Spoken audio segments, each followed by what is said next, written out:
probably like 6 or something. I don't know. Yeah, 20-year difference when we first changed our 'Cause I first got my diapers. first buddy whenever I was about 6. And you were Yeah. 26. A baby when you were 6? Yeah, I got my first like buddy baby Like, to take help care take of. care of. Not as much as I would have later. Like I didn't do quite Your as next much as two I would children when you I took got care older. of more. Did you probably. wake up in the night with them? No, I didn't. I wasn't to that level. There's, different levels. That's so wild. But my mom actually, like, during the night, she would keep, like, the itty bitty babies with her in her room. And then even during the night, like, if we woke up with a kid, like, they would help. My mom was she's just that nurturing personality. Mhm.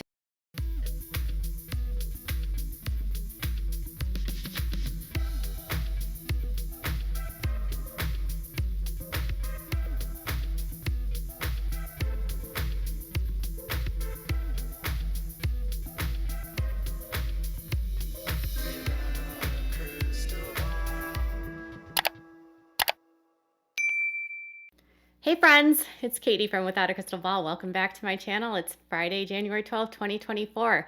Imagine you are a 6-year-old girl. Okay, if you're a guy, you can't imagine that. I can imagine being a 6-year-old girl because I once was, even though that was a long time ago. But imagine you're a 6-year-old girl and you're growing up in a massive house filled with so many little kids, and your mom doesn't know how to handle it all. But she's in a culture that tells her she has to have as many kids as possible, or else she is not obeying God's will. And because your mom cannot handle the number of kids she hands you a baby and tells you that you need to help her take care of the baby. Now, I understand some of us girls back in the day were babysitters. I know I was. I was farmed out to all kinds of people, friends and family of my parents, and I was a babysitter for a lot of people. I helped my aunts with my cousins. I helped my mom's friends with their young kids. I had no problem helping out. But helping out every once in a while versus having to be responsible for your siblings' upbringing is a whole nother ballgame. And Jill Duggar said that at 6 years old, she got her very first buddy. We all knew about the buddy system. I just had no idea that her first buddy was given to her when she was so young. There was a lot more discussed in this podcast outside of being 6 and being asked by your mother to help her take care of your sibling. There was more discussion about Jim Bob's really strange control and his weird rules about courtship.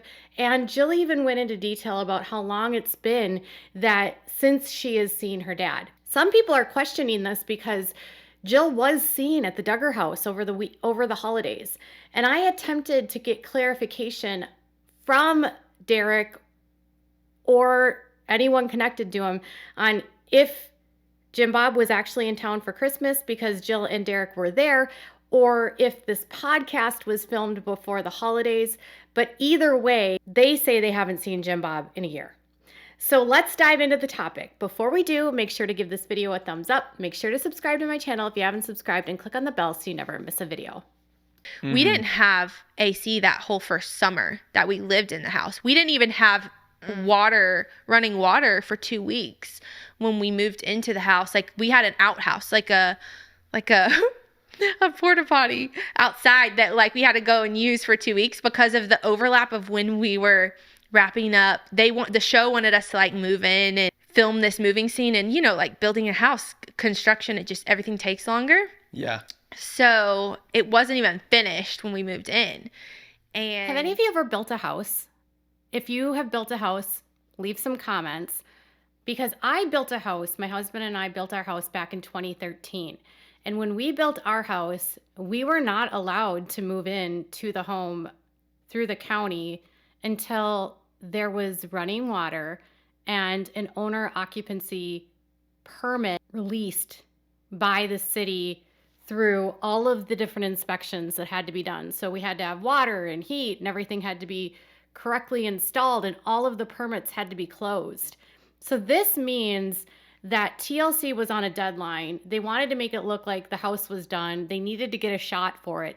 And instead of just pretending like they moved, Jim Bob made the decision to just move the kids into the home illegally. You can't live in a home without water. You can't. The home was not completed, meaning this home did not have the proper permits for them to live in. And Jim Bob put the welfare of his children ahead of that. Now, 2 weeks without water isn't a super long time, but still, this goes to show you the lengths that Jim Bob would take and the corners that he would cut for the show. So not only are kids taking care of kids, but also kids are living without water for 2 weeks because the show wanted that timeline. So did TLC really care about the welfare of the children if they were okay with children being without water? Let me know what your thoughts are. What about the boys, though? What about the men? Once your brothers grew up and they were adults, was it the same for them, or were they treated differently? It was, but it was different. Like it was the same in the way that they were expected to get blessing for decisions, especially major decisions like buying a house. They had to get a blessing to buy a house from your dad? Yeah, like it would be looked down upon if you did not get your parents' blessing in any major life event. So like to date someone, for sure to marry somebody, but like if you were going to stop having kids, you should probably like get their insight on that. And like just everything. It like if you were to go against the grain on anything, like the fact that I started wearing pants whenever I grew up wearing skirts all the time, like was a big deal. There's something oddly satisfying hearing Jill Duggar reveal information that I've known for years, and that a lot of people, when they heard me say it, because their friends would tell me this, didn't believe. It's oddly satisfying to hear her confirm a lot of what I already knew, that Jim Bob forced his kids to get his permission to do everything. Everything. Any big major decisions that they make in life, he has to approve. That's a lot of authority. And so you've got adult sons that are not treated the same as girls. Like, for instance, they get a little bit more freedom. They don't necessarily have to take care of their siblings. The boys certainly were not having buddies. The boys were able to go play and be rambunctious and have a childhood and have more education. But they also became workhorses for their dad. You know, the kids don't own a lot of property. I don't know if you're aware of that. I'm not sure if you're aware, but Josiah and Lauren bought a house. They built a home and they have a mortgage on it, which is wild because I don't know how they finagled that. But the rest of the kids, a lot of the adult kids don't own property, or they live on their dad's property. You've got Jason, who lives in the treehouse. You've got James, who lives in the warehouse. You have Jeremiah and Hannah that live, I believe, like in an RV or in the old house that they moved onto the property, Jessa and Ben's old house. Jed living in a home that's owned by Jim Bob. John and Abby live in a trailer. So none of the boys really own homes other than Josiah. And not having home ownership keeps them dependent on Jim Bob. Not having education keeps them dependent on Jim Bob. And then if they want to buy a house, and if Jim Bob says no, they have to agree. And they do agree because they're so brainwashed. And what's wild out of all of this is that Jill ends up getting ostracized, very much so, because she went against the grain, not only in that she started wearing pants, but she started asking her dad questions, and he didn't like that. But Josh was treated differently. He did horrific crimes. He committed horrific crimes. Whether or not his dad actually visits him, whether or not his mom actually visits him is irrelevant, because Jim Bob is still paying for Josh's defense for his crimes, for his Supreme Court request. Think about that. No kissing, no hand holding until whatever, engagement, no whatever that might look like. Engagement would have rules that are different than the dating / courtship phase / pre-courtship. But anyways, all that to say, courtship's very involved with like parents and their blessing. Okay. And no, usually it involves limited physical contact, chaperones on dates, those types of things, varying degrees within families, like as to what that looks like. No dating without any, like you cannot go on a date just the two of you. That's not allowed. No, but not usually unless you're like 30 years old. Maybe you're. We're not doing these. You're like, my brother has to come with Did you guys keep like a foot between you? No, I'm just kidding. Like 6-inch rule. Actually, there was a 6-inch rule. Yes, kind of, yeah. Like you couldn't. So could you sit next to each other, but only with a 6-inch space? Pretty much, yeah. Really? And could you hold hands? Not until we were engaged. It's interesting. I keep saying that. It is interesting that these rules were put into place, and many of Jim Bob's sons could not adhere to these rules. So Jill says we had a 6-inch rule. You couldn't be 6 inches towards each other, which I don't know. On the show, they were much closer than 6 inches. Derek even tried to put his hand around her at one point. They hugged. There was definitely a closer connection than 6 inches. So I don't know if that's an exaggeration, but, and the show isn't real, obviously. So maybe part of that is like they're acting on the show. But in the real world, a lot of the Duggar sons did not wait until marriage for their first kiss. And it seems like the girls did. And Jim Bob had much stricter rules for the girls than he did with the boys. And I wonder how that 6-inch rule worked for Josh. I don't expect every podcaster to ask Jill questions about Josh. And she should not be forced to go there. But in the last several podcasts that I've watched, everyone's ignoring the Josh questions. So that's making me wonder if she's taking interviews, but now saying that she won't speak about Josh anymore, doesn't want to answer questions about Josh. But she talks about Josh in the book. Josh's arrest, Josh's crimes, all of that is in her book. And so what I'm not seeing is this disconnection in the questions between a 6-inch rule and then how did that work for the boys? How did that work for Josh? It didn't. Like there's this hypocrisy in these rules. They don't make sense because they weren't real. I mean, yes, she says there was a 6-inch rule, but in practice, there wasn't really a 6-inch rule. Later in the podcast, she was asked about the last time that she saw her parents and whether or not her parents have read the book, whether or not they've given her a response about it. I'm not going to show you the clip, but to sum it up, she said that the last time she had seen her father was around the time that Joanna did her gender reveal. So she had that gender reveal for Gunner.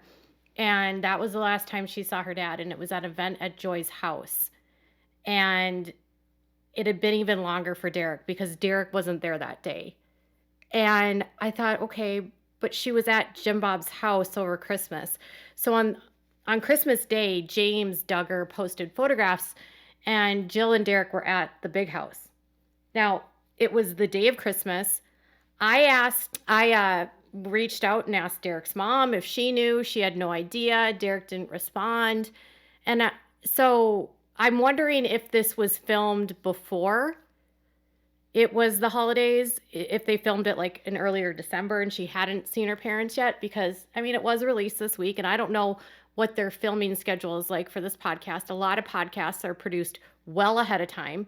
So this could have been before the holidays. But there's just a couple times in this podcast where there's, omissions of truth or omissions of fact. And listen, I don't care about any of that. It's just another question for me is like, when was this filmed? Was Jim Bob home? Why were you at the big house? A lot of people said that Jim Bob was in Seagaville visiting Josh. As far as I know, and as far as it's been reported, Josh had no visitors over Christmas. And as far as I know, Jim Bob and Michelle don't go and visit him in Texas. As far as I know, Jim Bob has never been away from his family on Christmas. And on December 24th, Jim Bob wrote a blog to Michelle on their website, which was all about how they had gotten engaged that day and how much he loved her and how he looked forward to so many more years with her, like their 40th year anniversary of their engagement. And so he's writing that blog to her on the 24th. So I would have had to assume that he would have been home. They may not have interacted, and maybe he stayed in a different room. I don't know. There's some questions that I don't have answers for, and it doesn't mean that going to their house would change their relationship, right? If you're at Christmas, you're not going to have deep conversations by any means. You're going to keep things high level, and they could have just been dropping off gifts, and James snapped a photo and put it on social media to try to prove the naysayers wrong. Either way, it's been a long time. Her parents, she thinks, have read the book, have listened to the book. She doesn't know what their reactions are. I know what the reaction was that they were telling their friends was that Jim Bob was losing his cool. He was going to sue people. He would do anything to defend his reputation. He was telling people not to read the book, that it was all filled with lies, and that Jill was a liar, basically. That's what I heard. And that was from people that know the Duggars. As far as what she said, she wasn't sure what they said. She wasn't sure what their reaction was, but she believed that they actually had listened to the book on Audible. I think that Jill is continuing to open up and share her story. And I understand that she's a public figure, so there's a level of guardedness that she doesn't have to open up and share everything. She doesn't have to tell us all the gory details. She doesn't have to talk about Josh. She doesn't have to discuss the intricacies of her life. What I would love to see is what another podcaster done, Dr. Julie Hanks, where she actually probed a little bit deeper to talk about gender norms, what's her life going to look like, talking about some of those inequitable divisions between the girls and the boys, the hypocrisy that existed in the home. I liked Julie's interview a lot. This one just sort of felt like they kept it very high level, and I feel like they didn't really know a whole lot about them before they had them on this podcast.